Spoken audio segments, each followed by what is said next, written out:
I recently watched One Piece Movie 6 called Baron Omatsuri and the Secret Island for the first time, and out of all the One Piece movies I have watched, this one stood out to me the most. It was by far the strangest One Piece movie I have ever seen. The general message of this movie does align with One Piece, being how important the value of friendship is and how Luffy is nothing without his crew. But the atmosphere and portrayal of certain scenes are nothing like I have ever seen in One Piece before. It gives you a darker, hopeless vibe that doesn't really exist in One Piece, and that's what made me like this movie a lot, because it is different, but it works. I love the gradual build-up of the eerie, unsettling atmosphere surrounding the main antagonist, Baron Omatsuri. But just before we dive in further, I want to let you know this video will be spoiling, but I will leave some stuff out because I believe this is a must-watch for any One Piece fan. So after you finish watching this video, go watch this movie because I highly recommend it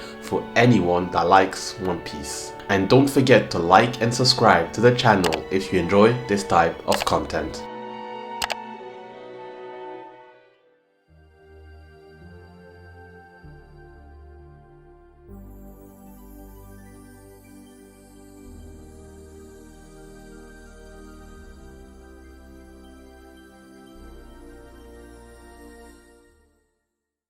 First thing I want to point out is that this movie was released on March 5th, 2005. Interestingly, almost every One Piece movies were released in March, with the exception of the more recent ones. This is one of the only commonality it shares with the other movies, as it is drastically different in style and story. I also want to mention before I explain the main plot is that this movie was directed by Mamoru Hosoda, an incredible Japanese director who has also worked on two of my favorite anime films, The Boy and the Beast and Wolf Children. I highly recommend both of these movies as well because they are also really good. Now, what is Baron Omatsuri and the Secret Island about? Well, the main plot of this movie is fairly simple. It's the Straw Hats landing on a mysterious island called Omatsuri Island, lured by a vacation offer promising fun and relaxation. Upon their arrival, they are greeted by Baron Omatsuri, the island's strange and enigmatic ruler, who invites them to take part in a series of dangerous challenges known as the Trials of Hell.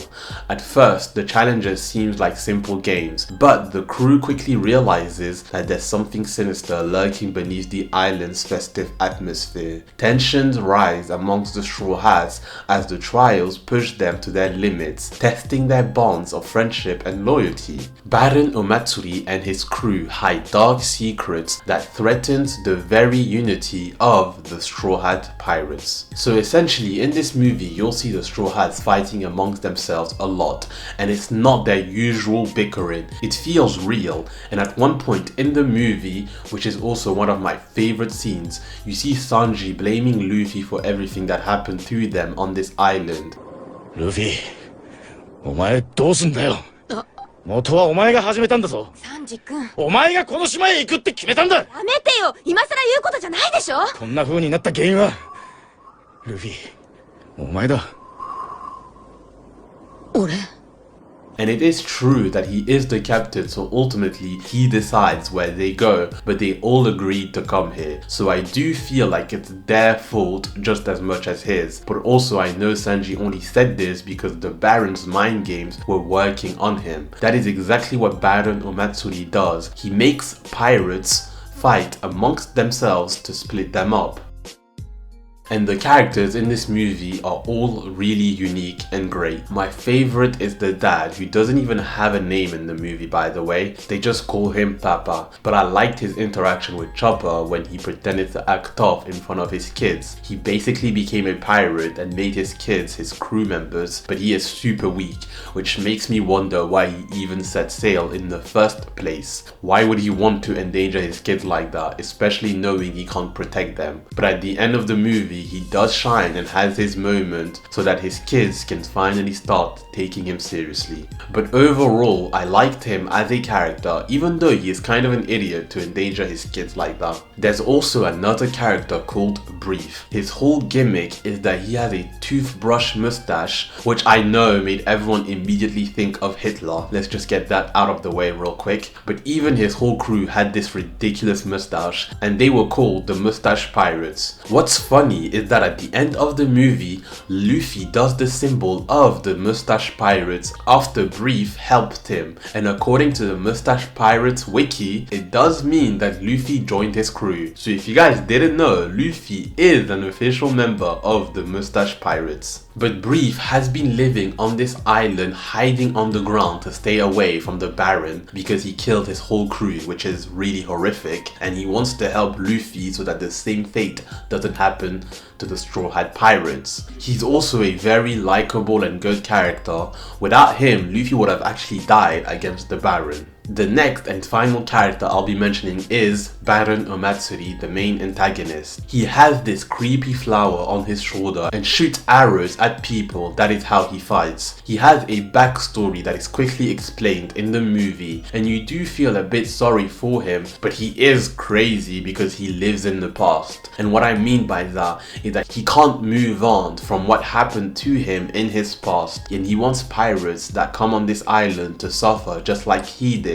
This guy basically needs therapy because he can't cope with the pain of losing his friends, and he instead takes it out on other people, and he's been doing that for the past 20 years, which I liked what the movie portrayed with this character because it shows you how different people deal with losses in life. You have Brief, despite having lost his whole crew, he's still optimistic and he doesn't want people to experience what he did. And then you have the Baron, he is the complete opposite of that. Overall, I really like the issues this movie tackles, and it is seamlessly blended with beautiful animation and a dark, unsettling atmosphere that slowly creeps up on you. In One Piece, the Straw Hats never really dwell too much on their differences. They are too busy with whatever is going on around them. The story never really has the time to explore the crew's dynamic much. But in this movie, this is exactly what you get. The Baron's only goal is to tear them up, so the movie focuses on that. You really see the Straw Hats confront themselves, and you see how different they all are to each other. But in the end, despite their differences, they all still work together, and they all believe in Luffy because at the end of the movie, their only hope of survival relies solely on Luffy. They each bring a unique contribution to the whole group, and this is the main selling point for this movie. You see the Straw Hats in a situation that is not often seen in One Piece. The only time I can remember and the crew argues and it feels real is in Water 7 when Usopp leaves the crew. I recommend this movie for anyone that is into anime movies in general, but especially if you like One Piece, you are definitely going to like this movie.